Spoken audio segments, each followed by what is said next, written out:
magnética. Bueno, soy Dina Stray Pavón, médico residente del cuarto año del posgrado de Radiología e Imágenes Médicas de la Universidad Nacional Autónoma de Honduras. Y pues este es el tema que tenemos asignado para el día de hoy. ¿Cuáles son los objetivos de esta revisión? Pues es evaluar los patrones normales de la médula ósea y su evolución durante el desarrollo. Vamos a exponer los protocolos de resonancia magnética y las bases para interpretarlo y cómo describir las características de la patología a nivel de médula ósea. Bueno, esta primera imagen que coloco habla un poquito de lo que es ese proceso de la médula ósea. Me gustó mucho porque habla de la médula ósea, el componente que tiene el hueso, el componente trabecular. Sabemos que este componente pues tiene los iones importantes como calcio, fósforo. También parte de esa composición ósea tenemos la epífisis, esas líneas epifisiarias que también tienen cartílago, tienen entrada de estructuras vasculares a ese nivel. Toda esta anatomía es importante conocerla porque a través de ella vamos a poder evaluar o tratar de discriminar entre procesos patológicos infiltrativos o neoplásicos y procesos infecciosos. Esa llegada de los vasos a nivel de las estructuras óseas es importante conocer. Ahora, como introducción, vamos a decir que en el caso de la columna, de los que vamos a hablar hoy, vamos a tratar de exponer un poquito de eso, es que la columna tiene el mayor depósito de médula ósea en los adultos mayores. Todo esto va a ir cambiando conforme las necesidades se vayan dando en la evolución natural de las demandas que tiene nuestro cuerpo al crecer. Entonces todo esto va a ir cambiando. Más adelante vamos a hablar un poco de eso. Sabemos que la médula ósea es un órgano dinámico que está en producción de células o de estirpes celulares de diferente tipo para poder suministrar a tejidos y al cuerpo humano y nutrirlo. También sabemos que la resonancia magnética es la modalidad diagnóstica para evaluar esta patología. Las alteraciones de señal también vamos a tratar de familiarizarnos con esos patrones que no es normal ver acorde a todo ese proceso evolutivo que vamos teniendo. Vamos a empezar hablando pues un poquito de la embriología y toda la función de la médula ósea. Vamos a empezar diciendo que, bueno, todo este proceso inicia pues desde que estamos en el vientre de nuestra madre. Los primeros órganos encargados de toda esta hematopoiesis, pues en los primeros 2 meses vemos que es el saco vitelino y vemos que tiene una celularidad del 100% en los primeros trimestres. Sabemos que posteriormente el hígado va a ir supliendo pues estas diferentes necesidades y el saco vitelino pues ya antes de llegar el tercer trimestre decae totalmente como un órgano de hematopoiesis. Posteriormente el vaso se suma y antes de iniciar el último trimestre el vaso deja de ser un órgano de hematopoiesis. Mientras que la persistencia de hematopoiesis del hígado hasta llegar a los 9 meses de gestación. Posteriormente llega el nacimiento, la vida uterina, donde la médula ósea pues ya empieza a tener otros focos, donde tenemos los huesos del esqueleto apendicular, lo que es tibia, lo que es fémur, y posteriormente esto va a ir evolucionando a costillas, esternón y vértebras. Sabemos que a medida vamos creciendo, vamos evolucionando en edad, va a ir pues modificándose todo esto. Entonces vemos que en los primeros es a nivel de esqueleto apendicular y posteriormente el esqueleto axial que termina pues un alto componente de médula a nivel de las vértebras. Entonces eso es importante conocerlo al momento de discriminar de este tipo de patologías. Otra cosa que es muy importante saber es el componente vascular que tienen los cuerpos vertebrales. Sabemos que los cuerpos vertebrales pues tienen plexos venosos. Generalmente coloqué aquí la imagen del plexo venoso porque es el que se asocia a patología infiltrativa. Entonces, el plexo venoso o el plexo de Baxter, como se conoce, es la comunicación del sistema anterior o el plexo externo anterior con el cuerpo vertebral y se comunica posteriormente con o el plexo posterior externo, que viene posterior al proceso espinoso. Y pues básicamente esta estructura que está compuesta por lo que es la vena basivertebral, quiero que tomen en cuenta mucho esta anatomía, porque a veces podemos confundir cuando evaluamos tomografía o cuando evaluamos resonancia como algún tipo de lesión, y es la vena basivertebral que está atravesando la estructura ósea, entonces eso es normal y a veces se puede confundir como con un trayecto de fractura, hay que tener mucho cuidado con eso. Pues esta comunicación del proceso, tanto anterior, del plexo anterior como del plexo posterior, está pues asociado con esta estructura del plexo de Baxter, que quiero que lo recuerden. Bueno, en el caso de la función de la médula ósea, su función principal, pues sabemos que es la producción de múltiples linajes celulares, de los cuales tenemos estos tres subgrupos, que son los glóbulos rojos, los glóbulos blancos, linfocitos, monocitos, eosinófilos y basófilos, y los megacariocitos, que son las plaquetas. Entonces, pues, ¿cuál es su función principal? La producción de toda esta gama de células para poder nutrir, para poder tener una respuesta a un proceso inflamatorio externo, para regular también actividad inmunológica. Entonces, todo esto pues sucede en la médula ósea y esa es la función principal. ¿Cómo se compone el hueso? Sabemos que lo que les comentaba, el hueso trabecular, que su función principal pues es el depósito de los minerales, que es el que tiene esta estructura trabeculada que va disminuyendo de densidad con el tiempo porque vamos perdiendo estos iones. También tenemos el hueso o la médula ósea roja, que es el estroma vascular, el soporte que le da o alimenta las diferentes estructuras óseas. ¿Y cuál es la función principal de la médula ósea roja? La producción de células hematopoyéticas. También tenemos la médula ósea amarilla, que su componente principal son los adipocitos. Y sí tiene en porcentaje un componente de elementos hematopoyéticos, pero en menor cantidad. Y pues su aporte vascular no es tan funcional como el aporte que puede tener la médula ósea roja. Entonces, esos son los tipos de médula que vamos a ir encontrando, la composición ósea que vamos a ir encontrando. Sabemos que este proceso, como les dije, va a ir dependiendo de las necesidades fisiológicas que vamos teniendo. Entonces, no es lo mismo en un infante menor de 1 año que tiene múltiples necesidades, que está en crecimiento y que su componente de médula ósea roja, pues es mayor. Sabemos que es mucho mayor en comparación de un adulto ya de 25 años aproximadamente, donde todo este proceso, pues, como les dije, comenzaba esa conversión de médula ósea roja a médula ósea amarilla.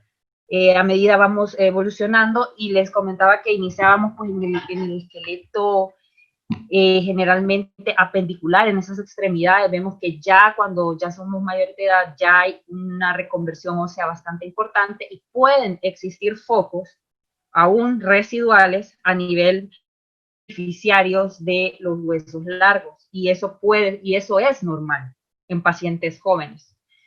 Y la persistencia de un cierto componente de médula ósea roja a nivel del esqueleto axial, como les comentaba, los cuerpos vertebrales, las costillas, el esternón, todas y cráneo. Son las estructuras que tienen mayor aporte vascular de médula ósea roja. Esto lo hace bastante susceptible a procesos infiltrativos como por eso las metástasis son frecuentes a este nivel en los adultos. Ese proceso de conversión medular, pues es lo que les venía explicando. Vamos de médula ósea roja a convertirse en médula ósea amarilla a medida vamos avanzando en tiempo y en edad. Vamos a ir cambiando y todo este proceso se llama conversión. Quiero que tengan ese concepto muy en cuenta, porque vamos a tratar otro concepto más adelante. Entonces, ¿qué vemos en resonancia magnética? Este es un ejemplo del Seguro Social. Son dos resonancias cerebrales, son secuencias en sagital T1. Vemos en la primera un niño de 4 meses versus un niño de 4 años en la segunda. Entonces, lo que llama la atención en este caso en particular es que si ustedes ven la estructura ósea cervical, y nos vamos a enfocar aquí en la región cervical, vemos que la estructura ósea no logramos definir un patrón de qué es disco y qué es el cuerpo vertebral. Esto es normal porque sabemos que la médula ósea tiene un alto componente hematopoyético, entonces se vuelve intenso en una secuencia T1. Entonces sabemos que no hay grasa ahí, pero ¿qué pasa cuando esta conversión medular normal y fisiológica sucede cuando vamos creciendo? Vemos ahora la otra contraparte, un niño de 4 años en donde podemos diferenciar qué es disco y qué es cuerpo vertebral, porque el cuerpo vertebral ya se convirtió y dejó su médula ósea roja y la convirtió en una médula ósea amarilla. Entonces yo ya puedo diferenciar, y esto es importante al momento de evaluar la resonancia magnética y la estructura ósea en este nivel. Entonces, gracias a ese proceso de conversión podemos tener estas variantes, y esto es normal en un niño de 4 meses. ¿Qué sucede si yo no encuentro esa diferenciación entre el cuerpo vertebral y la estructura ósea o el cuerpo vertebral y el disco? Si yo no puedo diferenciar esto en un adulto, esto es una bandera roja. Y esto es un indicativo de que algo no anda bien. Este caso también en particular es del Seguro Social. Es una paciente femenina que el año pasado se le había realizado una disectomía secundario a una hernia del núcleo pulposo en nivel L4, L5. De hecho, si ustedes pueden ver en la secuencia sagital, STIR, en esta última, podemos ver que tiene este cambio inflamatorio postquirúrgicos asociados al antecedente del cual venía la paciente. La paciente persistía con dolor. La paciente tiene 28 años en este momento en que se realiza la resonancia, y lo particular en este caso fue que al evaluar nosotros resonancia magnética tenemos de evaluar la señal en las secuencias. Más adelante vamos a ir explicando poquito a poquito cómo se va a ir evaluando cada secuencia. Pero en lo principal que vamos a evaluar en esta imagen, en la primera, que es una secuencia sagital T1. ¿Por qué es un T1? El T1 sabemos que sabemos que hay bastante afinidad con la grasa, entonces todo lo que tenga contenido graso o hemático va a ser alto en señal, como el tejido celular subcutáneo. Y este es un tip: ustedes revisan el tejido celular subcutáneo del paciente y si ustedes logran ver hiperintensa la grasa, entonces sabemos que estamos viendo una secuencia T1. ¿Qué vamos a evaluar en esta secuencia? Vamos a evaluar la altura de los cuerpos vertebrales, la morfología. ¿Están con adecuada morfología? ¿Su altura es normal? ¿Hay alguna variación en su altura? La situación del cuerpo vertebral, ¿está desplazado ese cuerpo vertebral? Eso es lo que evaluamos. Ahora, cuando vamos a una secuencia T2, evaluamos cómo identificamos que esto es un T2. El T2 es altamente rico y es bastante sensible, y es una secuencia muy sensible al líquido. Entonces sabemos que el disco intervertebral está compuesto por un anillo fibroso y un núcleo pulposo. Ese núcleo pulposo tiene un componente gelatinoso bastante rico en agua. Entonces, ¿qué pasa en los procesos degenerativos? Cuando nuestros discos se van degenerando, van perdiendo ese componente de agua y se vuelve más delgadito y más hipointenso. Entonces podemos ver los diferentes discos intervertebrales normales aquí, que son hiperintensos por su contenido en agua. ¿Qué sucede en este caso donde se realizó la disectomía? Sabemos que a nivel de L4, L5 hay disminución de este espacio asociado a deshidratación del disco, porque ya no es rico en contenido acuoso. Y también podemos ver unos ligeros cambios a nivel de los platillos superiores de cuerpo vertebral L5. Esto nos va asociando que son cambios probablemente de tipo ya degenerativo temprano en esta paciente. Y eso es lo que vamos a ir evaluando en una secuencia T2. Ahora vamos al STIR. El STIR ¿cómo sabemos que esto es un STIR? Bueno, es la contraparte de un T1. La secuencia STIR lo que hace es saturar la grasa, eliminar la grasa que nos estorba para poder evaluar las moléculas de agua cuando hay edemas o procesos infiltrativos, en el caso de columna en particular. Entonces vemos que, pues vemos el tejido celular subcutáneo que ya no tiene grasa. Entonces sabemos que esto es un STIR y este es el tip para poder discriminar entre estos tipos de secuencias y ver pues todo este contenido inflamatorio posterior al proceso quirúrgico que tuvo la paciente. Ahora lo que quiero llegar con este caso es que en particular cuando evaluamos la señal de médula ósea vemos que tiene un foco hipointenso a nivel de S1, pero al evaluarlo en secuencias T2 no persiste, no tiene contenido agua y tampoco en el STIR. Entonces, en este caso, a la paciente se le realizó una resonancia magnética de pelvis buscando otros focos de médula ósea porque se consideró de que podía ser un foco de médula ósea roja persistente y pues en este caso ninguna de las secuencias confirmó que fuese algo patológico y por la edad de la paciente pues lo más fácil en este momento de analizar y pensar es que era un foco residual de médula ósea roja.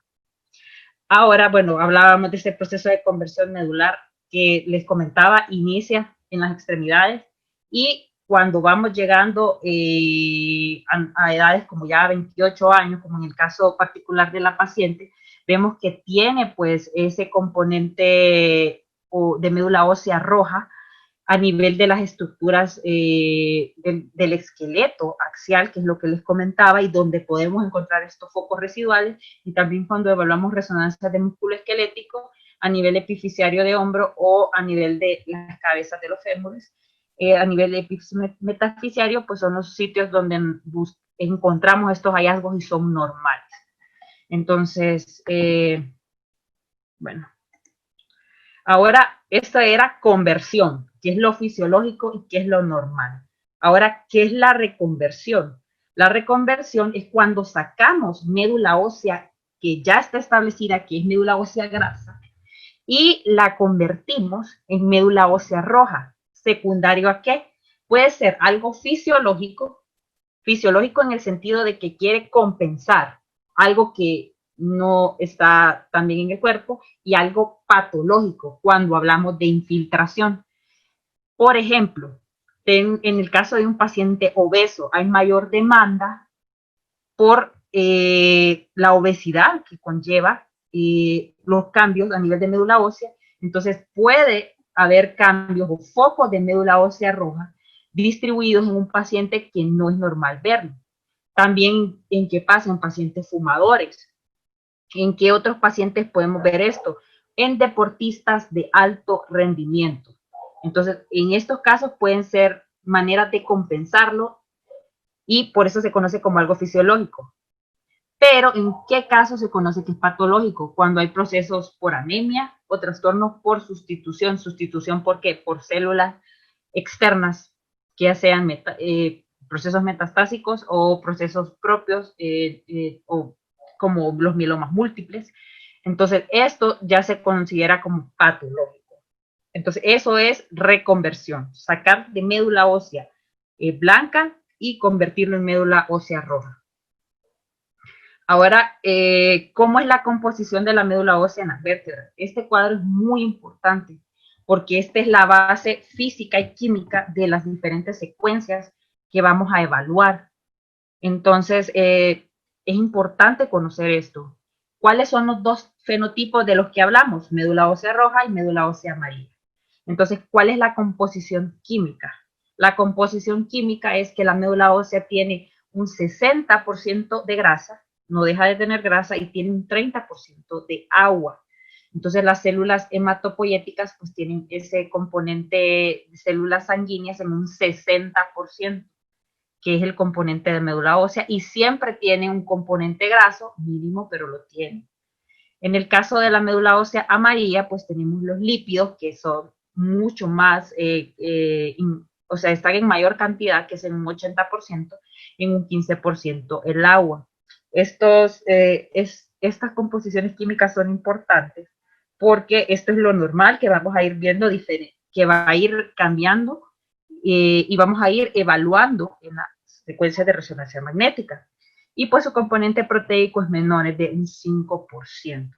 Entonces, ¿qué pasa en la médula ósea roja? Hay 95% de un componente graso y un 5% de un componente hematopoyético. Eso es lo que nosotros esperamos. Ahora, ya sabiendo esto, vamos a hablar un poquito de las secuencias básicas. Las secuencias básicas de resonancia magnética son las primeras tres que les presenté en el primer caso, que vamos a ir viendo las secuencias T1, T1 sagital. Les comentaba que la secuencia T1 nos ayuda a evaluar la señal de la médula ósea.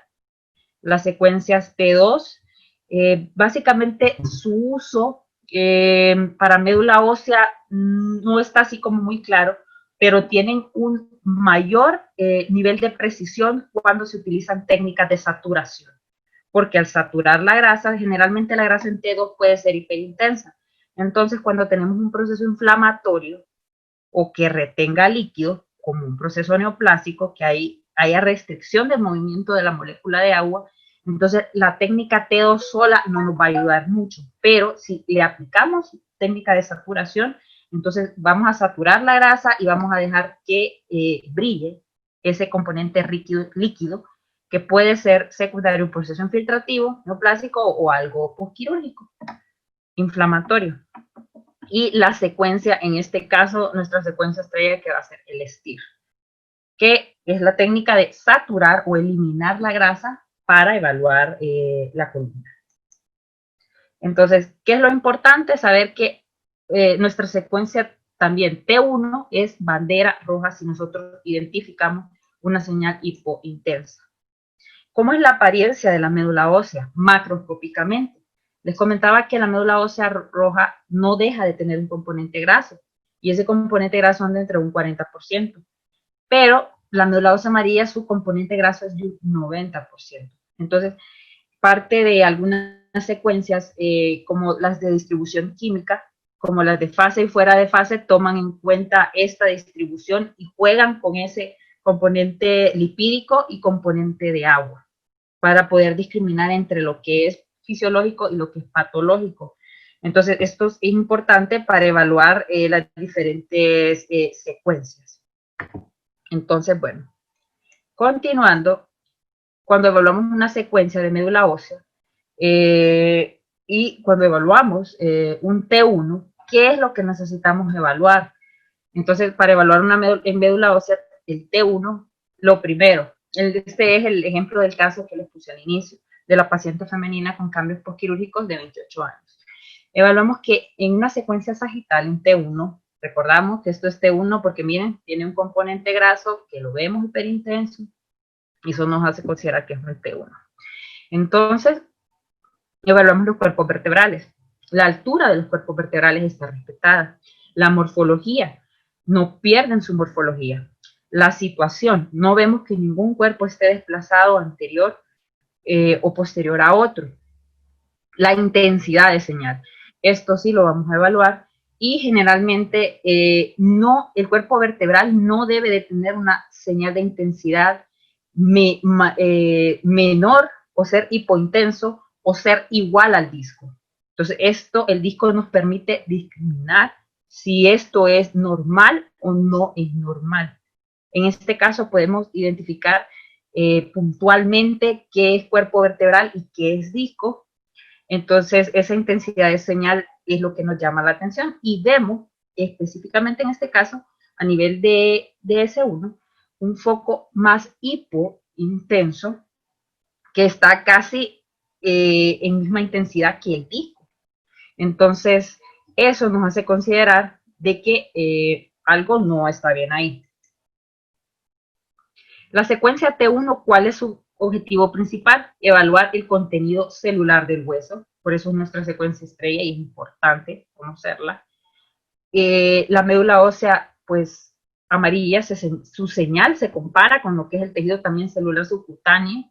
Y la médula ósea roja, que es la comparativa que les hacía, es que no debe de ser, pues generalmente puede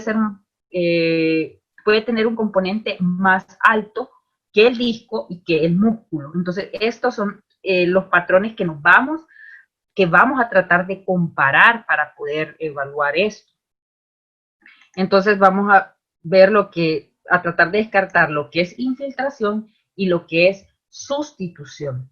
Entonces, ¿qué pasa cuando nosotros vemos focos hipointensos en una secuencia T1 en un resonador de 1.5 Tesla, como por ejemplo el que está en el Seguro Social?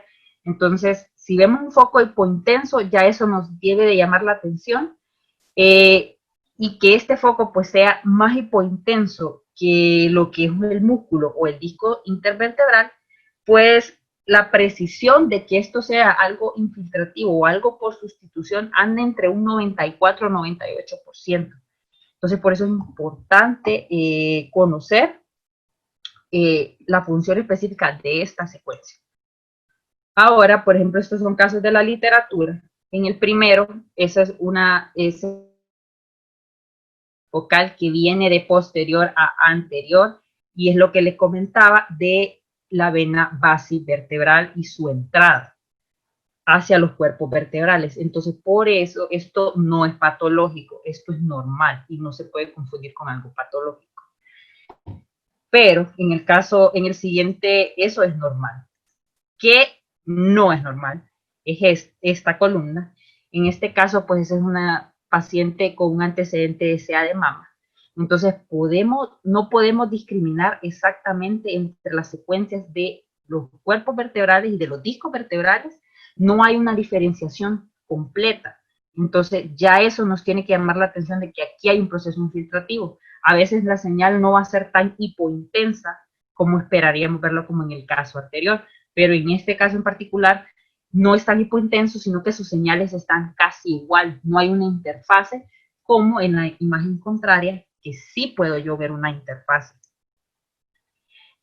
Ahora vamos a hablar de las secuencias T2. ¿Qué evaluamos en las secuencias T2? Les comentaba que es una secuencia bastante rica para evaluar el contenido líquido de los discos intervertebrales. Evaluamos su señal, su situación y los ligamentos. Esta interfase de agua nos ayuda pues a poder discriminar la presencia de estos ligamentos como el longitudinal anterior y el longitudinal posterior. Entonces evaluamos los discos vertebrales y vemos que en el caso particular de esta paciente, pues L4, L5, vemos que está disminuido el disco vertebral y ya no tiene esa señal hiperintensa porque está deshidratado y ya tiene cambios a nivel subcondral, del huesito subcondral. Eso está asociado pues a cambios ya pues degenerativos y ya en una paciente pues bastante joven.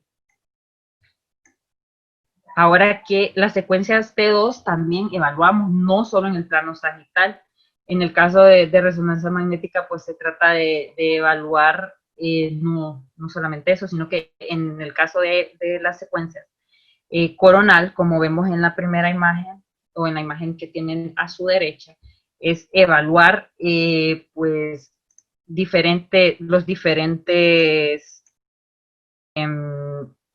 componentes. En el caso de ver lo que es el cono medular no debe de pasar del ilio renal, que es hasta aquí. Evaluamos el cono medular, los músculos psoas, evaluamos también las articulaciones sacroilíacas, también podemos ver la señal de los discos, podemos ver, evaluar también en el caso de pacientes con persistencias de hernias o procesos infiltrativos a nivel de los agujeros neurales. En el caso particular de esta paciente, si se logra identificar un disquito residual por aquí, que está pasando un poquito rápido.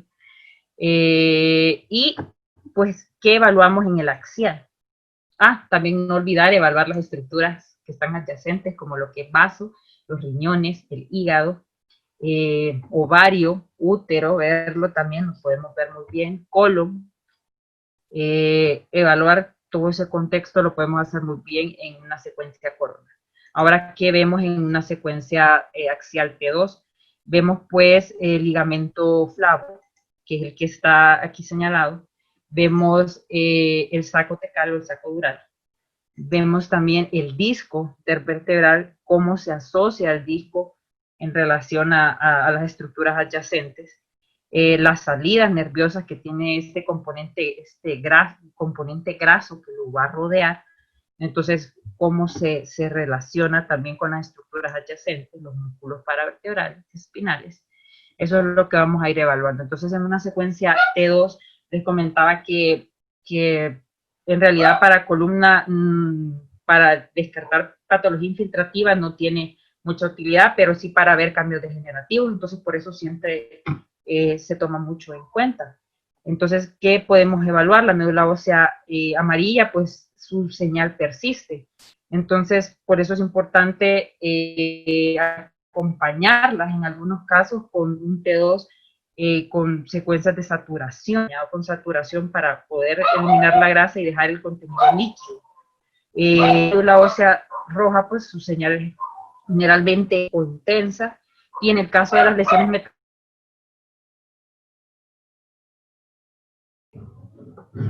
lo que les comentaba de la secuencia T2, en este caso, bueno, voy a empezar hablando de la secuencia T2, que es evaluar la patología de médula ósea. Saber que la médula ósea amarilla pues, puede tener una señal intermedia o hiper, pero la médula ósea roja persistir su señal hipo, y no tiene sentido si no agregamos secuencias de saturación grasa en este caso. En este caso sí se agregó una secuencia T2 y vemos este halo hiperintenso focal, que en la secuencia T1 apenas se distingue este foco hipointenso y estaba asociado pues a una lesión de tipo metastásico, pero es bien difícil verlo si no se utilizan secuencias de saturación.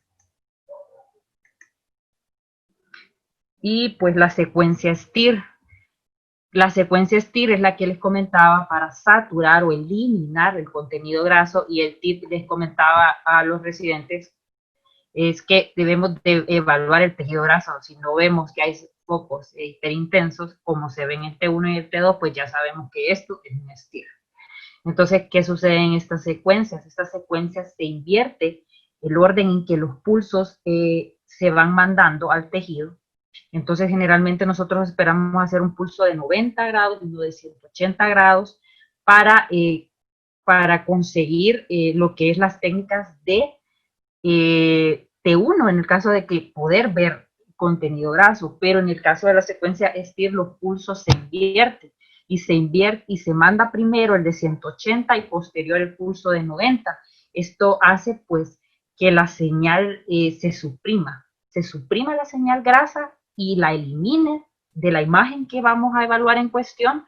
Entonces eso es lo importante en este caso. La supresión grasa, pues sabemos que si se preserva la señal, lo que estamos viendo es algo que tiene un alto contenido en agua. ¿Qué tiene un alto contenido en agua?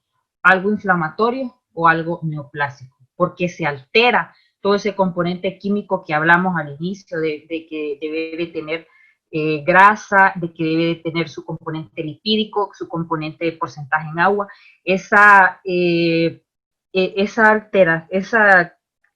Ese componente normal que debemos de tener se altera. Entonces se invierte y pues sucede este tipo de situaciones que normalmente no deberían de pasar o evaluar, y en este caso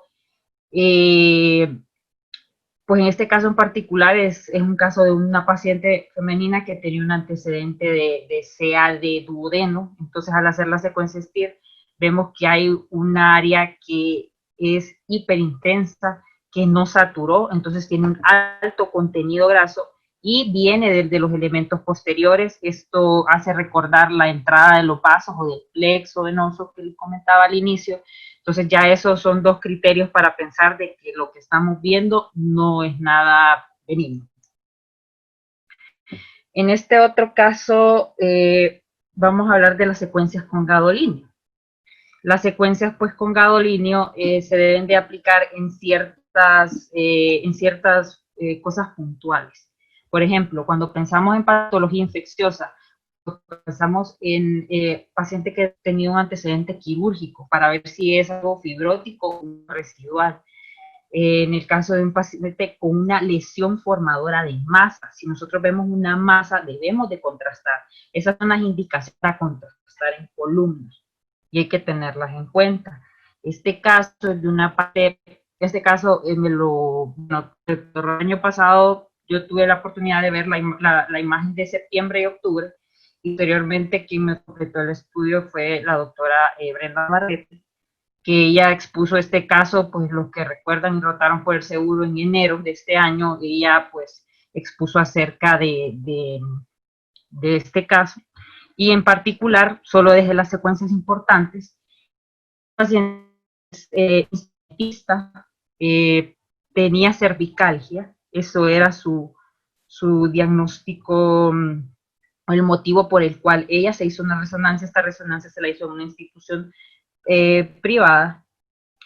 Y pues básicamente lo que identificaron en las secuencias contrastadas en sagital T1, vieron pues que tenía una colección epidural hacia C6, C7, que realzaba tras la administración de medio de contraste. Es lo único que se identificó en este momento. Posteriormente, el siguiente mes, se realizó una resonancia magnética en el Instituto de Seguro Social y la sorpresa en este caso fue que ya los cuerpos vertebrales tenían una señal hipointensa en T1, que esto ya nos llama la atención. Posteriormente, pues esta paciente se le administra medio de contraste y esta colección pues realza mayormente y está, o sea, comparativa a la anterior, pues ha aumentado. Y pues se le dio tratamiento. En este momento vemos que el disco pues no realzó, solamente había esa colección. Se trató como algo infeccioso, se le dio tratamiento y pues posteriormente se le hizo un control en enero. Vemos que el cuerpo vertebral adyacente también se aumentó su señal, se volvió hipointensa, pero la colección desapareció. ¿Y qué sucedió entre estos dos espacios vertebrales? Que tras administrar medio de contraste, el disco realzó. Entonces, esto es una espondilodicitis. Entonces, en estos casos hay que contrastar. Se debe de contrastar. Entonces, en el caso de ella, pues, aquí está el diagnóstico y es patología infecciosa y ahí podemos utilizar el medio de contraste. Ahora en la secuencia, por ejemplo, en este otro caso, es una paciente femenina con antecedentes de CA de mama, también es del Seguro Social, y tenía una masa extradural, la podemos ver en esta secuencia T2 axial, entonces que está pues bastante, pues entra en contacto con el saco dural, lo desplaza prácticamente. Entonces eso y pues también se asocia a vértebras hipointensas a ese nivel, entonces esto es indicativo de medios de contraste. ¿Cuáles son secuencias que no son de rutina? Que no se hacen, en particular no se hacen tan frecuentes, pero la literatura las menciona y es importante conocerlas.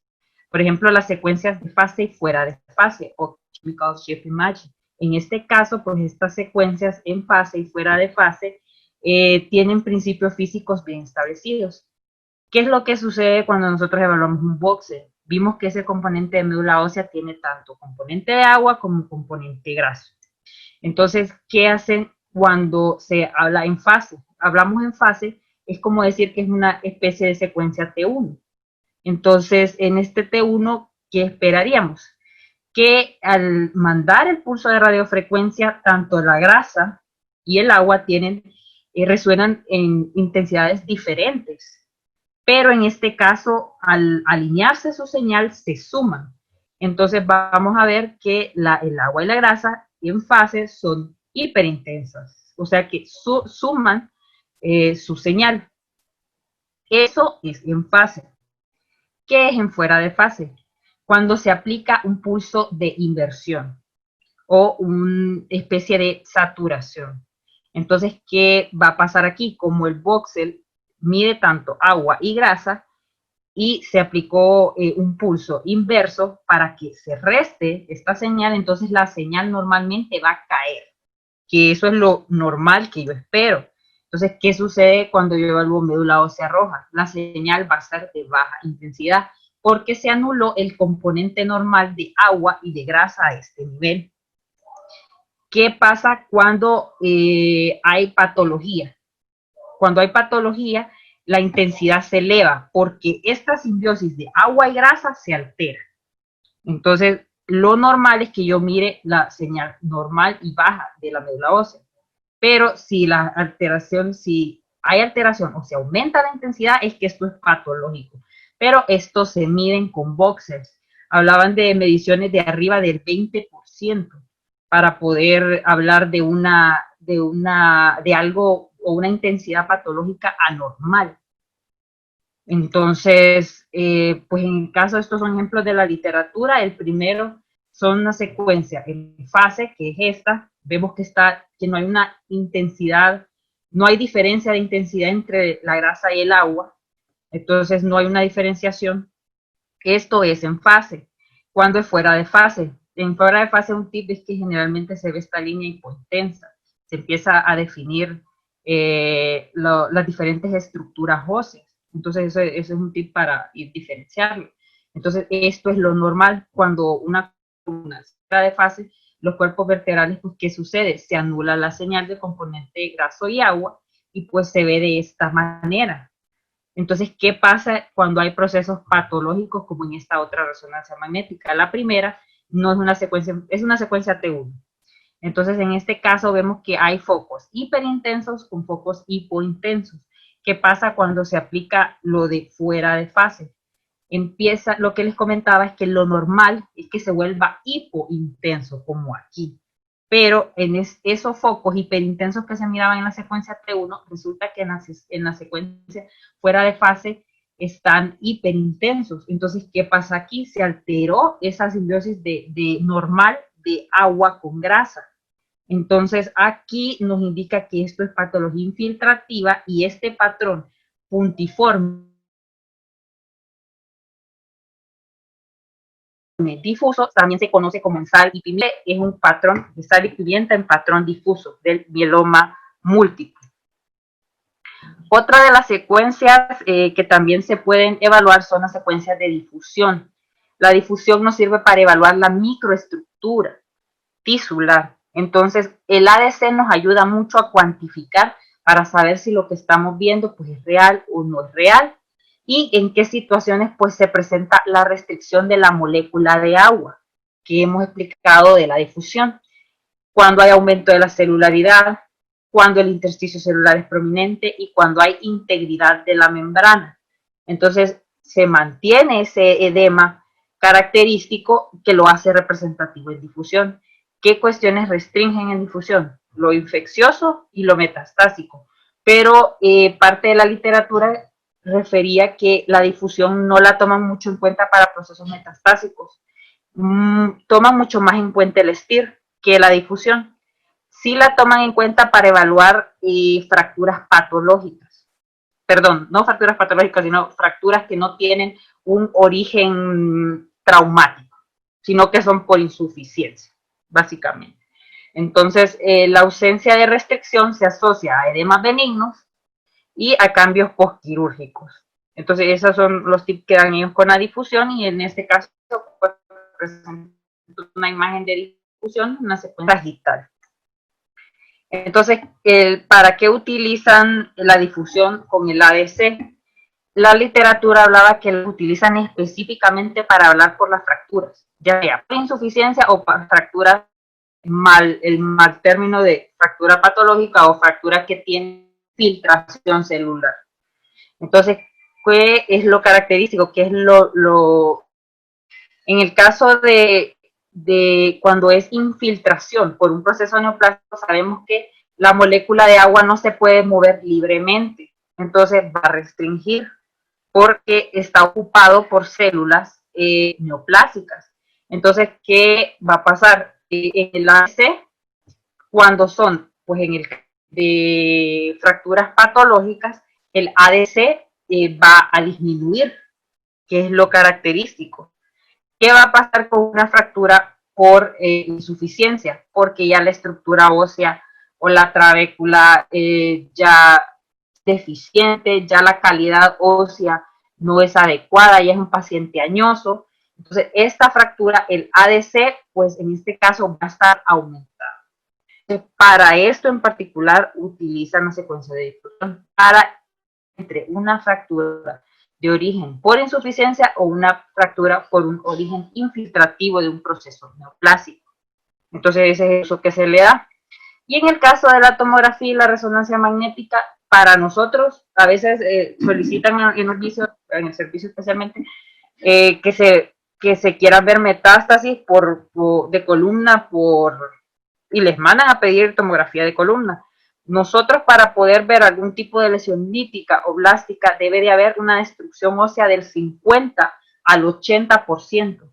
O sea que ya es un paciente que tiene un grado de infiltración pues, importante. Entonces, para ver cambios iniciales, la tomografía jamás va a poder superar a la visualización espacial mucho mayor que tenemos con la resonancia magnética. Entonces, eso es importante saberlo, que para evaluar este tipo de patología infiltrativa, la resonancia magnética es el gold standard. Y es la única técnica de imagen que nos permite visualizar directamente la médula ósea con una alta resolución espacial, cosa que no nos lo dan ni la rayos X ni la tomografía. ¿En qué indicaciones está la resonancia magnética? Los pacientes con dolor persistente, radiculopatías, pacientes con historia de cáncer. Entonces, ahorita vamos a hablar de patrones que se evalúan en resonancia magnética. Entonces, cuando vemos focos hiperintensos en secuencias T1, les recuerdo la secuencia T1, que es nuestra secuencia, pues aquí estrella, vamos a ver que cuando hay focos hipointensos, ¿cuál es lo que nosotros debemos de pensar? El T1 puede ser una variante normal, puede ser un foco de médula ósea grasa, puede ser un hemangioma. ¿Por qué? Por su alto contenido graso, hiperintenso en T1. Las enfermedades de Payet, la enfermedad de Payet sabemos que tiene pues un componente lítico y un componente blástico, entonces en ese juego de lisis hay salida de contenido graso y puede tener focos hiperintensos y ser característico de procesos o focos o señales hiperintensas. También, cuando vemos múltiples focos hiperintensos, las metástasis de melanoma, por su alto contenido proteico, hace que se vean hiperintensas. Entonces, ver múltiples focos hiperintensos en el contexto clínico de un paciente con melanoma puede ser metastásico. También hemorragia de médula ósea. ¿En qué caso se produce hemorragia? Se puede producir hemorragia en pacientes que han recibido radioterapia en el neuroeje. Eso es importante. Y los lipomas. T1, señal focal en un cuerpo vertebral, estos son diagnósticos diferenciales que debemos de considerar. Ahora, cuando la señal T1 es difusa, vemos que, ¿cómo vemos el cuerpo vertebral? Lo vemos hiperintenso, que significa que tiene una sustitución grasa increíble, la médula ósea roja literalmente no existe. ¿Y en qué caso se da esto? Los pacientes que tienen tratamiento por radiación, los tratamientos por radiación pues lo asocian mucho a que cuando son mayores de 30 y otras literaturas dicen 50 grays, generalmente en el neuroeje produce ruptura de los sinusoides vasculares. Entonces, esta ruptura de sinusoides vasculares pues produce la desaparición total de lo que es la médula ósea roja. Entonces, vamos a tener estos cambios grasos. ¿En qué otros casos? Osteoporosis, cuando hay sustitución por médula ósea blanca y empieza a decaer la calidad ósea. Entonces, una médula de este tipo también pensamos osteoporosis. Pueden ser también múltiples hemangiomas, una espondiloartropatía, los cambios que se van dando degenerativos, también lo asocia a anorexia nerviosa y a malnutrición crónica. Estos son los diagnósticos diferenciales cuando es hiperintenso difusamente. Bueno, en este caso es de la literatura y vemos pues en la primera imagen, en una secuencia T1, vemos que una vértebra a nivel de dorsal, no podemos medir aquí un poquito, vemos que tiene una señal hiperintensa en la secuencia T1. Posteriormente en la secuencia T2 esa señal persiste y cuando aplicamos una secuencia de saturación grasa vemos que persiste su señal hiperintensa. Esto es característico de los hemangiomas. Entonces, revisando un poquito de los hemangiomas pueden tener múltiples apariencias. Su lugar número uno de ubicación son la columna, pero también se pueden ubicar en la calota, que es el segundo sitio de ubicación, y generalmente cuando se ubican en la calota pueden ser frontoparietales y se ubican directamente en el diploide. Entonces no producen lisis, sino que ensanchan y tienen estos focos puntiformes, como ven aquí, o el polka dot sign, no sé, o como el falda de lunares, que es lo característico en los cuerpos vertebrales. Esa es una apariencia. La otra apariencia que pueden tener estos hemangiomas es este aspecto trabeculado del cuerpo vertebral, y esto es característico de un hemangioma vertebral. Entonces, cuando ustedes vean una vértebra de este tipo, pues deben de considerar que es un hemangioma. Y en algunos casos dice la literatura que pueden formar masa. Entonces, en este caso, pues hay una masa calcificada paravertebral izquierda. Ahora, otro caso, cuando hablamos de afectaciones pues, focales a nivel de los discos, sabemos que el proceso de degeneración discal, les dije que comenzaba pues a nivel de toda esta espondiloartropatía, todo empieza a nivel del disco. La deshidratación del disco es lo que desencadena todo lo que vemos. Entonces, en los cambios iniciales, ¿qué vemos? La deshidratación del disco aquí. Este es un primer caso que es totalmente diferente al a este que tengo aquí, pero el primero, lo que quiero ejemplificar, es que hay deshidratación del disco. Entonces, así inicia. ¿Qué sucede? Se deshidrata, va disminuyendo su altura y vemos que hay pues la salida de contenido discal hacia el canal. Entonces evaluamos la secuencia T1, les recuerdo, altura, morfología, situación e intensidad de los cuerpos vertebrales. Vemos que hay disminución del espacio intervertebral L5S1 con salida de material, que posteriormente en la secuencia T2 sagital vemos y evaluamos lo que es los discos vertebrales, vemos que no tienen esa señal hiperintensa normal, sino que están hipointensos. Entonces eso nos dice que hay deshidratación discal, y pues en este caso es eso, o sea, deshidratación, disminución del espacio y material de una hernia, pues que eso se evalúa en las secuencias axiales, pero para fines prácticos de la clase pues solo lo vamos a ver hasta aquí. Y pues la secuencia STIR, en este caso no, para patología degenerativa no nos hace ningún cambio o nos aporta algo más. En este caso, vemos que es otro paciente que del Seguro Social, él tiene el antecedente de trauma, es un paciente ya de 70 años, y ¿qué es lo llamativo? Vemos que en la secuencia T1, en sagital T1, vemos que todos los cuerpos vertebrales tienen, bueno, empezamos, la altura, hay disminución en algunos casos de la altura, y en particular este cuerpo vertebral literalmente está perdido, tiene una señal hipointensa, pero lo característico es que los demás cuerpos vertebrales tienen una señal hiperintensa. ¿Qué nos puede indicar eso? Que no tiene antecedentes, entonces no es sustitución grasa por eso, probablemente sea cambios por osteoporosis. Entonces, cuando se le realiza la secuencia T2, en este caso coronal, vemos que el cuerpo vertebral tiene un trazo lineal hiperintenso, que esto se asocia al líquido, y esto es un trazo de fractura. Y esta señal es bastante característica en el T2 en las fracturas. Entonces, esto está asociado a un trazo de fractura lineal que se evalúa posteriormente en la secuencia T2, igual sagital, y eso es lo característico que podemos tener aquí. Entonces, ¿qué nos quiere dar a entender en este caso? Estamos viendo un proceso probablemente osteoporótico, un paciente añoso que sufre una caída y que tiene pérdida de la altura del cuerpo vertebral asociado a este foco hiperintenso, y pues no se consideraría que fuera una fractura por algún origen infiltrativo.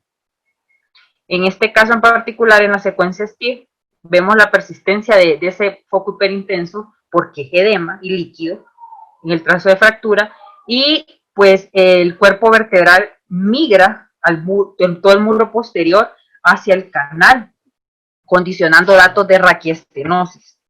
Entonces, en este caso particular, entonces es una fractura.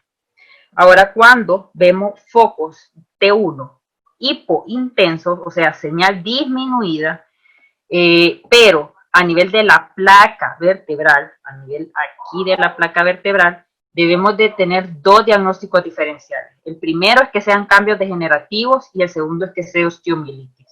¿Por qué? Porque a nivel de, coloco esta imagen para ejemplificar, de los platillos subcondral, aquí, aparte de la estructura ósea y la entrada de los vasos distales epifisiarios, sabemos que aquí hay cartílago. Entonces, este cartílago se empieza a destruir cuando empieza a haber deshidratación discal.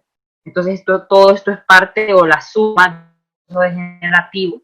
Entonces, en este caso, pues, en particular en L4 vemos que hay un foco hipointenso, pero es a nivel de los platillos, del cartílago inferior. Entonces aquí probablemente hay pérdida del cartílago, su ubicación es central, entonces la degeneración generalmente inicia de central hacia periférico.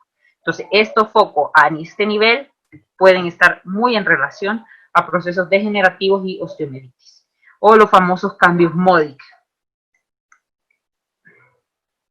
En este caso vemos una paciente femenina, es del Seguro Social, secretaria, jubilada de 65 años, procedente de Distrito Central, y pues, ¿qué es lo característico de ella y por qué vino a resonancia? Por un dolor lumbar con irradiación hacia la pierna izquierda.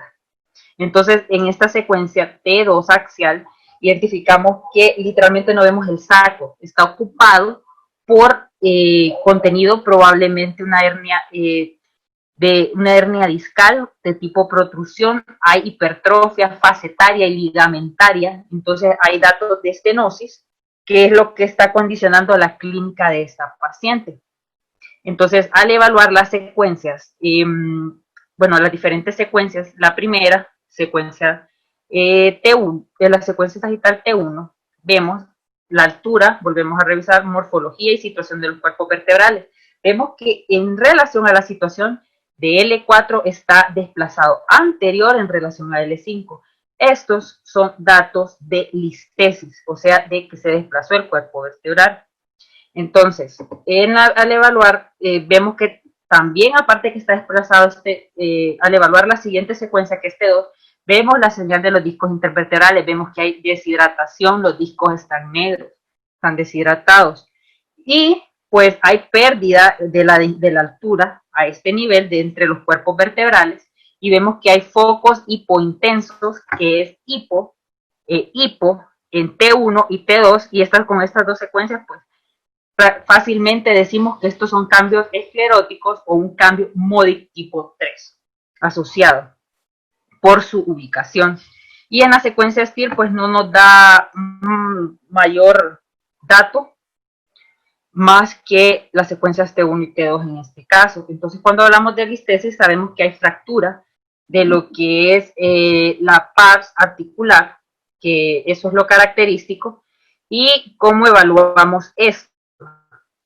Pues generalmente quiero que recuerden, y siempre que evaluemos columnas, tratar de ver los rayos X de los pacientes, eso es importante. Entonces, en el caso de compañeros R1 y R2, tenemos que evaluar los cuerpos vertebrales. Igual, la altura, la morfología y la situación de los cuerpos vertebrales. Si hay disminución de la altura de alguna vértebra, entonces esto debemos de tomarlo en cuenta. A ver los agujeros también neurales, en las diferentes rayos X laterales también, evaluar los espacios intervertebrales. Todo esto lo tenemos que evaluar. También las articulaciones, las sacroiliacas, que se valoran parcialmente aquí, que pueden estar acompañadas de esclerosis también, las apófisis espinosas, apófisis transversas, pero para nosotros hablar de listesis, sabemos que si ese cuerpo se desplazó, probablemente hay una fractura. Y si existe alguna fractura, es a nivel, pues, del cuellito de lo que conocemos como el Scottish Sign Dog, o el perrito del HP. Esto es una proyección oblicua. Entonces, en una proyección oblicua, cuando hay fractura, pues a nivel de la pars articular, o sea, el cuellito del perro, porque esta es una manera como una mnemotecnia para aprenderlo, sabemos que es por eso que se desplazó ese cuerpo vertebral. Entonces, en este caso, pues sería una espondilolisis, pero eso no lo podemos decir por resonancia magnética. Tenemos que evidenciar la fractura, ya sea en una proyección oblicua y en rayos X dinámicas de columna.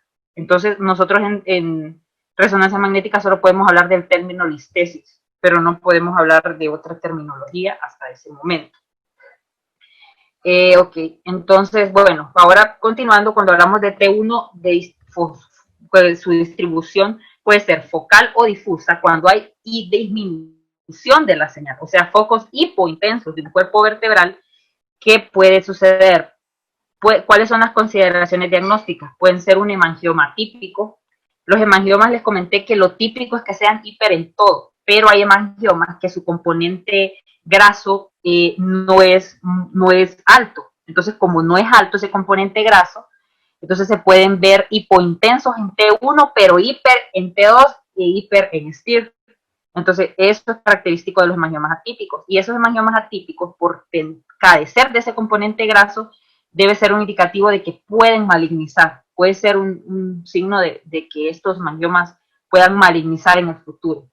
En el caso de patologías como amiloidosis, ya más sistémicas, o las displasias fibrosas, también podemos encontrar estos focos. Las fracturas, como les comenté, también disminuyen la señal del cuerpo vertebral. También las metástasis, los mielomas y los linfomas. Entonces, estos son los diagnósticos diferenciales que debemos de considerar cuando vemos afectación difusa o focal. En este caso, pues vemos en una resonancia magnética de columna pues cervical y dorsal, evaluamos que a nivel de los cuerpos dorsales vemos un foco hipointenso en la secuencia T1. Posteriormente, en la secuencia T2, este foco se ve una sutil hiperintensidad que persiste en la secuencia STIR. Entonces, esto es característico de un hemangioma atípico. Ahora, cuando la afectación es disminución de la intensidad de señal, pero viene de los elementos posteriores. Entonces, les hago el comentario y les recuerdo del peso venoso de Baxon y la entrada de las estructuras vasculares. Entonces, cuando es metastásico, generalmente tienden a venir de los elementos posteriores. Entonces, este foco hipointenso, pues lo vemos que viene de los elementos posteriores hacia el cuerpo, y que debemos de considerar en este T1, que puede ser algo infiltrativo, metástasis, mieloma, linfoma o tumores óseos primarios. En este caso fue una paciente del Seguro Social femenina con dolor lumbar. Ella ya tenía un antecedente de SEA de duodeno para el 2018. El 2019 se realizó la resonancia magnética porque tenía muchos ingresos. Según el expediente clínico, por dolor lumbar, la trataron por ITU en múltiples ocasiones sin ninguna mejoría. Y ya era una paciente oncológica, entonces con el antecedente oncológico y por la persistencia del dolor lumbar se le indicó una resonancia magnética de columna lumbar, en donde identificamos a nivel de cuerpo vertebral, pues de L1, la presencia de L2, perdón, un foco hipointenso que viene de los elementos posteriores hacia el cuerpo vertebral. Entonces, este foco hipointenso y por su distribución nos debe de llamar la atención de que algo no está bien. Cuando evaluamos la secuencia T2, pues identificamos que hay una ligera hiperintensidad. Les comentaba que esta secuencia, cuando hay un alto contenido líquido, que sucede en las neoplasias, pues se suele ver unas sutiles hiperintensidades en las secuencias T2 y que al aplicar secuencias de saturación grasa vemos que persiste la hiperintensidad. Entonces es un alto contenido celular que esté evitando el movimiento también de la molécula. No es una difusión, pero en este caso pues nos ayuda a discriminar un poquito entre esta patología infiltrativa. Entonces pues esto nos hace considerar que es algo metastásico. Y pues, ¿qué pasa cuando hay un foco hipointenso y es difuso?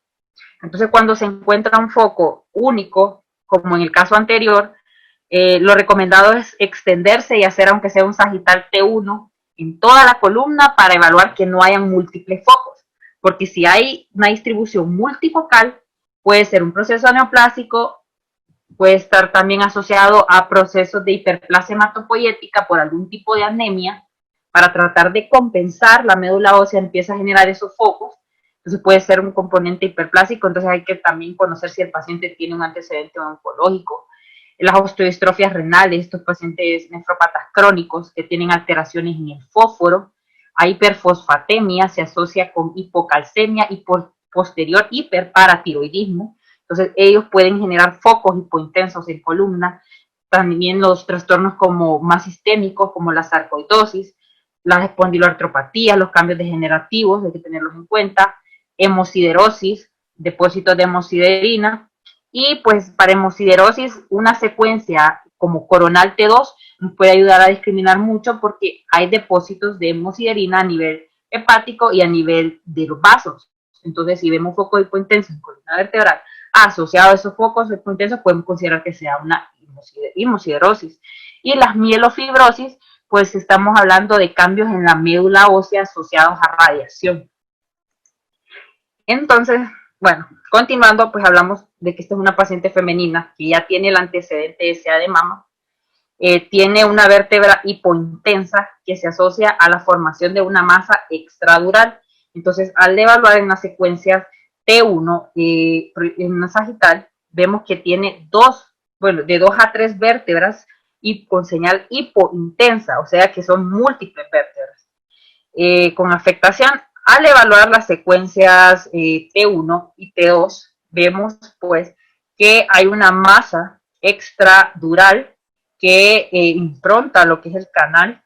Entonces, esto pues es asociado a un proceso metastásico ya establecido en la paciente, y le recuerdo que en esto hay que contrastar, hay que aplicar medio de contraste cuando evaluamos masas.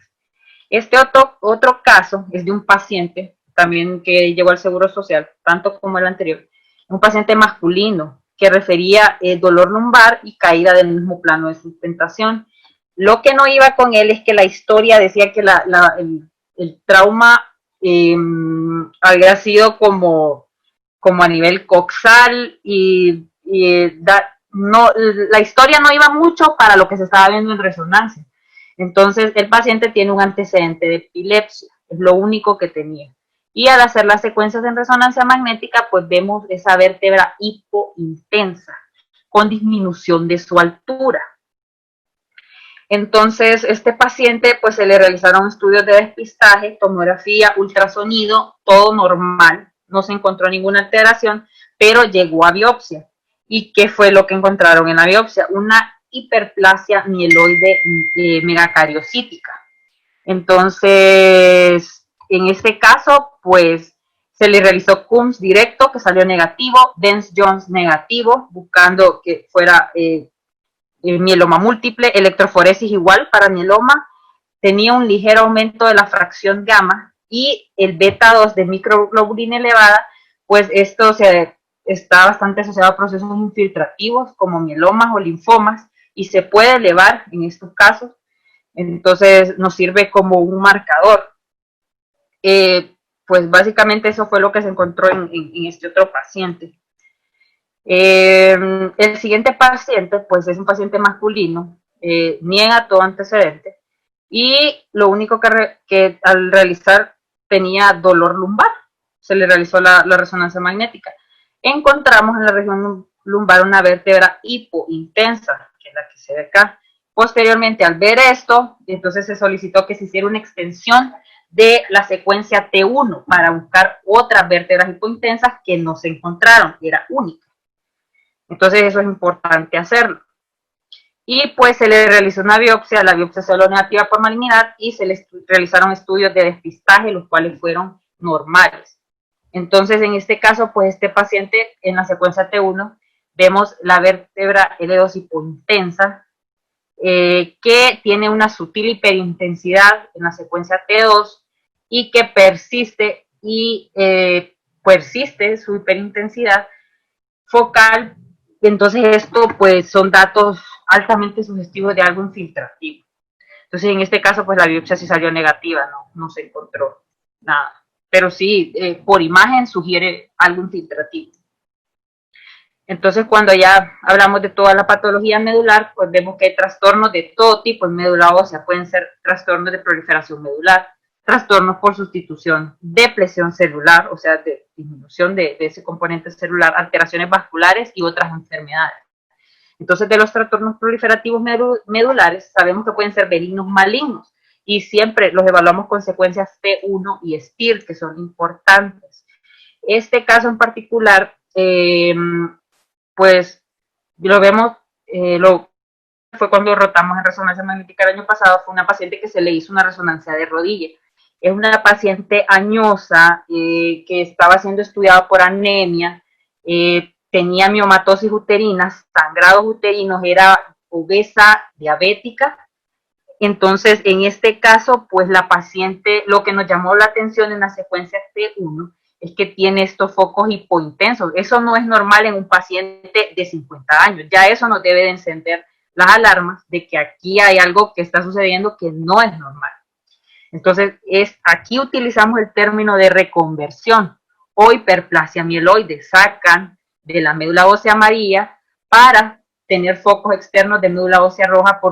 En el caso, en este contexto de esta paciente, nos pusimos a investigar y la estaban viendo que la estaban evaluando por un proceso anémico, pero ya llegó por el dolor de rodilla, no llegó por esto. Esto fue solo un hallazgo incidental, pero conociendo la historia clínica uno puede diferenciar o poder encontrar estos hallazgos y darles una importancia clínica conociendo el contexto de la imagen. Pues en este caso, pues se consideró que puede ser por algún tipo de hiperplasia mieloide o reconversión medular. Este caso sí es de la literatura y bueno, las condiciones o los trastornos de proliferación, los benignos, pues hablamos de la hiperplasia mieloide, también está la mielofibrosis o fibrosis secundaria a cambios por radioterapia, policitemia vera y síndromes mielodisplásico. Entonces, toda afectación del linaje celular a nivel de la médula ósea, pues tiene sus repercusiones en imagen. ¿Y cuáles son los trastornos malignos? Tenemos la leucemia, los mieloma y la amiloidosis.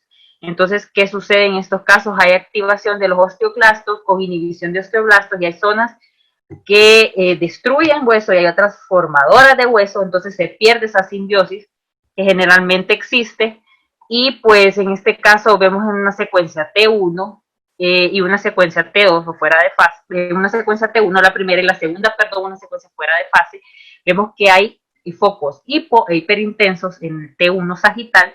Entonces, al extrapolar en una secuencia fuera de fase, vemos que persisten esos focos, entonces eso nos hace considerar que es un componente maligno. Y este patrón en sal y pimienta, que es característico del mieloma cuando la afectación es difusa. Pero también puede haber otro tipo de afectaciones. Puede ser afectación focal, micronodular, como la que vimos, o una médula ósea totalmente normal. Entonces, los mielomas múltiples o los plasmocitomas, que es el mieloma único, pueden también formar masa. Entonces, este también es un caso del Seguro Social. Estas dos imágenes, tanto la sagital como la axial, donde vemos una vértebra hipotensa asociada a una masa. Entonces, en este caso, pues la biopsia salió positivo para un plasmocitoma, que es un tipo de mieloma, pero único, con una afectación más focal, por decirlo así, pero una afectación hematopoyética. Y los trastornos por sustitución, o sea, cuando células de otro tipo, de otro lugar, vienen y empiezan a sustituir la población normal de células en médula ósea, pueden ser los linfomas, las metástasis, los tumores óseos primarios y también las osteomielitis. Pero lo más característico y lo más frecuente es el linfoma no Hodgkin. También hay trastornos de depresión. Entonces, ¿qué es depresión? Cuando hay pérdida de esa simbiosis o esa composición normal de médula ósea. ¿A qué se asocia? Se asocia a quimioterapia, radioterapia en el neuroeje y en anemias aplásicas. Entonces, teniendo en cuenta eso, vamos a ver que los cambios por radioterapia, pues generalmente se asocian a lo que hablábamos de esa supresión de la médula ósea, de la función según la dosis de radiación. Entonces, cuando son dosis de algunas literaturas dicen que 30, otras dicen que 50, ya hay regeneración improbable, o sea que ya la médula ósea roja literalmente muere por la destrucción del sinusoide o el componente vascular. Entonces, esos niveles condicionan esto. Entonces, ¿qué cambios vemos en radioterapia? Depende en qué momento esté el paciente en el que se evalúa, pero generalmente cuando son cambios en la primera semana hay edema. Entonces, ¿cómo se manifiesta pues el edema? O cómo lo vemos, como focos hipointensos en T1, hiperintensos por su alto contenido líquido en T2 y persiste la intensidad en el STIR. Entonces, el realce del medio de contraste pues es variable. Entonces, esto es edema y se ve en las primeras semanas de radioterapia. Generalmente uno no ve pacientes tan agudos. En el caso de subagudos, son pacientes de una semana, 10 días. Entonces, los focos suelen ser hiperintensos en T1, hipointensos en T2 y STIR hipointensos. Una señal hiperintensa en T1 puede considerar que hay sangrado o hemorragia. Entonces, eso puede ser característico. Y eso es lo que puede suceder en este momento. Y cuando ya son cambios crónicos, de 3 a 6 semanas, en el cuarto día, pues hay un aumento de la médula ósea amarilla, o sea que hay toda esa sustitución y los cuerpos vertebrales pues ya se ven con contenido graso. Entonces, este caso es dentro del Seguro Social, que es una paciente femenina con un antecedente de edema metastásico de columna. Recibió quimio y radioterapia en neuroeje. Entonces, ¿qué vemos en esta secuencia? En la secuencia T1 vemos que hay, la altura, la morfología de los cuerpos vertebrales, vemos que hay disminución en algunos.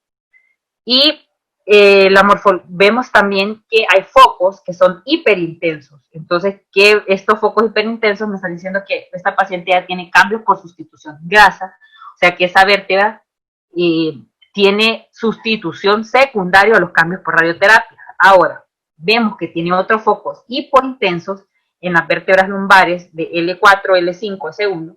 Entonces, al evaluar esos focos en STIR, vemos que persisten. Entonces, eso puede ser persistencia de la infiltración tumoral.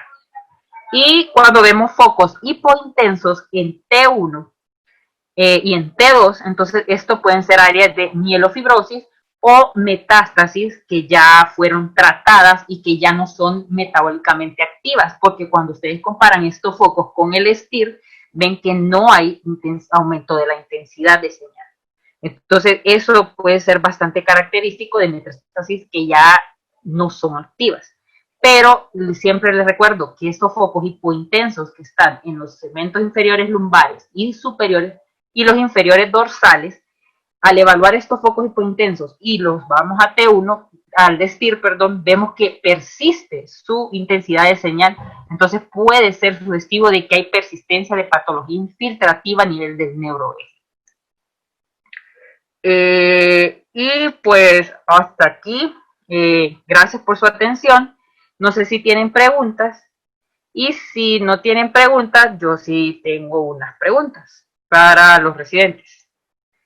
Lo primero que vamos a hacer es que quiero que un R1 participe. Son 3 preguntas, una va dirigida por cada grupo de años de residencia. El primero va dirigida para los R1. Quiero que alguien participe y me diga qué evaluamos en una rayos X de columna lumbar. ¿Qué debemos evaluar? No sé quién está conectado de los R1.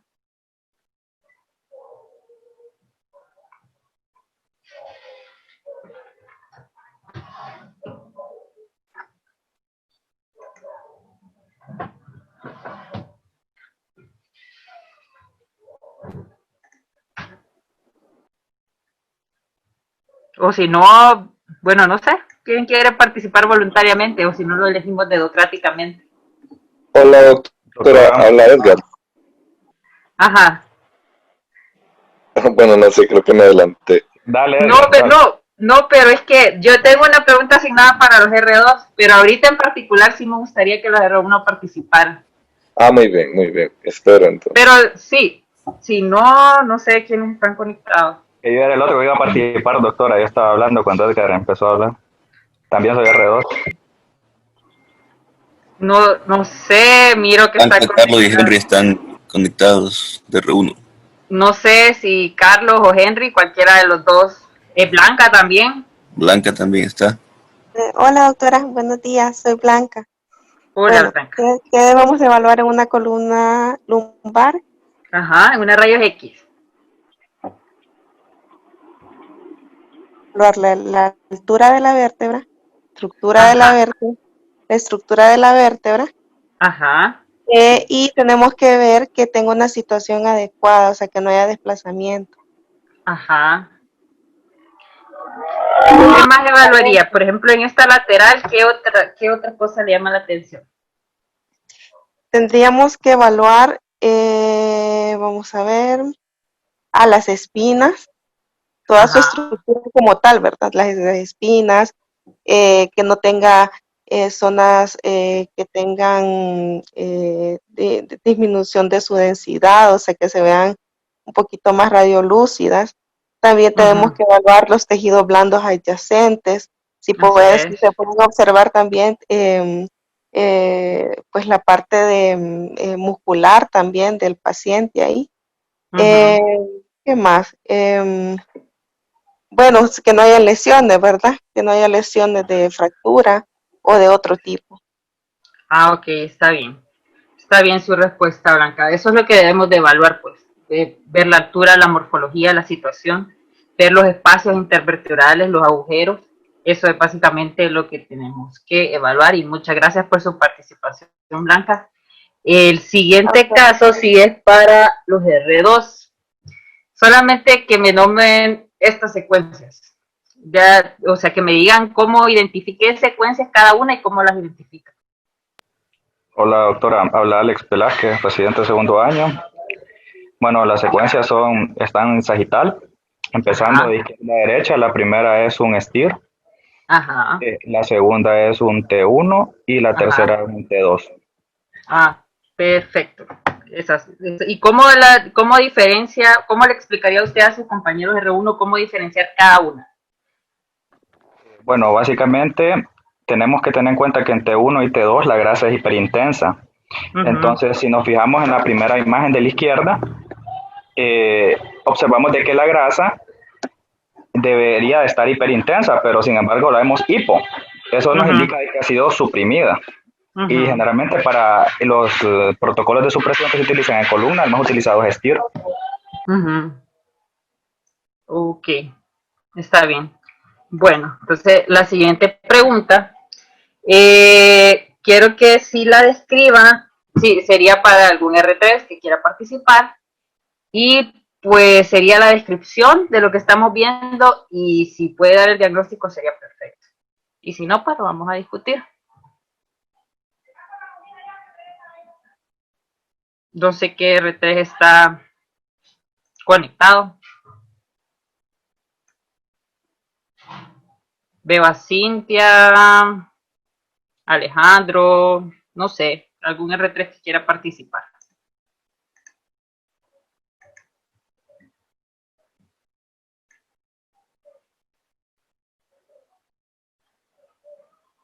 No sé quién quisiera describir, no sé si Luis o ya Alex ya participó, no sé si Edgar.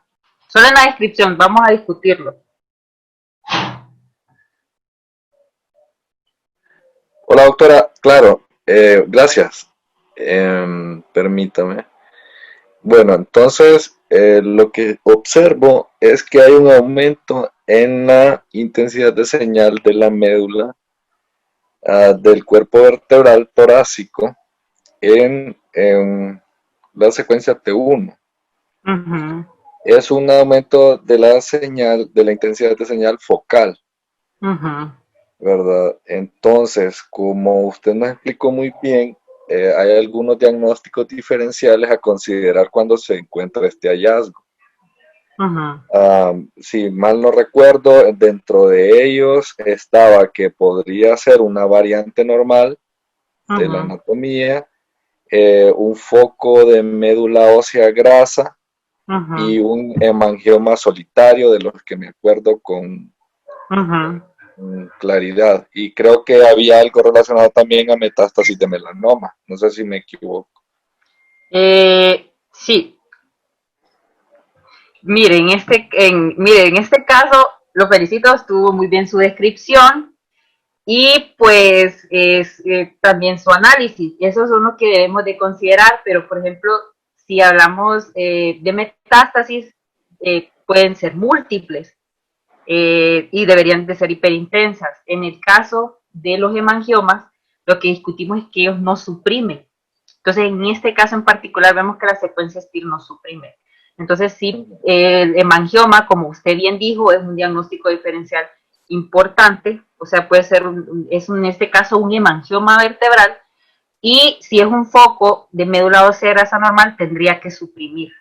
Entonces, es así, como jugando con todos estos datos, podemos dar un poquito los diagnósticos. Y sí, muy bien su participación, Edgar. Gracias, doctor.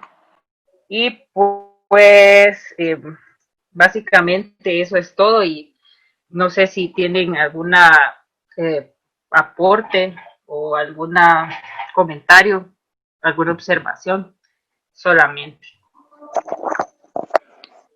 Hola, Digna. Yo nada más quiero hacer un par de aportaciones, que la resonancia, en cualquier estudio que miremos de resonancia, sea hombro, sea rodilla, sea pelvis, sea columna, que no se nos olvide evaluar la médula ósea, porque nos puede aportar mucha información, incluso de patologías o cosas incidentales que al final van a ser beneficiosas para el paciente.